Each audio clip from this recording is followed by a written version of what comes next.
حضرت موسیٰ علیہ السلام کے انتقال کے کافی عرصہ بعد بنی اسرائیل کے سرداروں نے اس وقت کے نبی سے کہا کہ ہم کو ایک بادشاہ کی ضرورت ہے جس کی سرداری میں ہم اللہ کے دشمنوں سے جنگ کریں۔ اللہ کے نبی ان کی حالت کو خوب جانتے تھے۔ پہلے انہوں نے انکار کر دیا، مگر جب قوم اور سرداروں کا اصرار بڑھا اور وہ نہ مانے تو اللہ کے نبی نے فرمایا، اللہ تعالیٰ نے تمہارے لیے طالوت کو بادشاہ مقرر کیا۔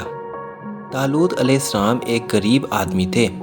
سردار طالوت کا نام سنتے ہی ناراض ہو گئے کہ بادشاہت تو ہمارا حق تھا، یہ غریب آدمی کو کیسے ملا؟ حضرت طالوت علیہ السلام بڑے عالم، عابد، جنگ کے ماہر اور بڑے بہادر طاقتور آدمی تھے، اس لیے اللہ نے ان کو بادشاہ مقرر کیا۔ آخر ان کی قوم نے حضرت طالوت کو اپنا بادشاہ بنا لیا۔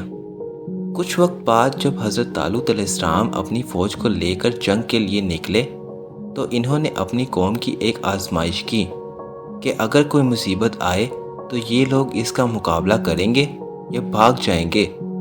انہوں نے کہا کہ آگے چل کر پانی کی ایک نہر آئے گی، جس نے اس کا پانی پی لیا اس کا مجھ سے کوئی تعلق نہ ہوگا۔ مگر جب نہر پر پہنچے تو چند لوگوں کے سوا سب نے پانی پی لیا۔ جب نہر کے پار اتر گئے تو کہنے لگے، ہم اپنے دشمن سے لڑنے کی طاقت نہیں رکھتے۔ مگر ان میں وہ لوگ جو ایماندار تھے وہ پکار اٹھے کہ اکثر ایسا ہوتا ہے کہ اللہ کے حکم سے تھوڑی سی جماعت بڑی جماعت پر غالب آ جاتی ہے۔ اللہ ہمیشہ صبر کرنے والوں کا ساتھ دیتا ہے۔ پھر جب یہ لوگ دشمن کے لشکر کے سامنے آئے تو انہوں نے اللہ سے دعا کی کہ اے ہمارے رب، ہمیں اپنے پاس سے صبر عطا کر کہ مر مٹے، مگر دشمن سے ڈر کر پیچھے نہ ہٹے۔ ہمارے پاؤں جمائے رکھ اور ہمیں فتح عطا فرما۔ اللہ نے ان کی دعا قبول کی اور انہوں نے دشمن کو شکست دے دی۔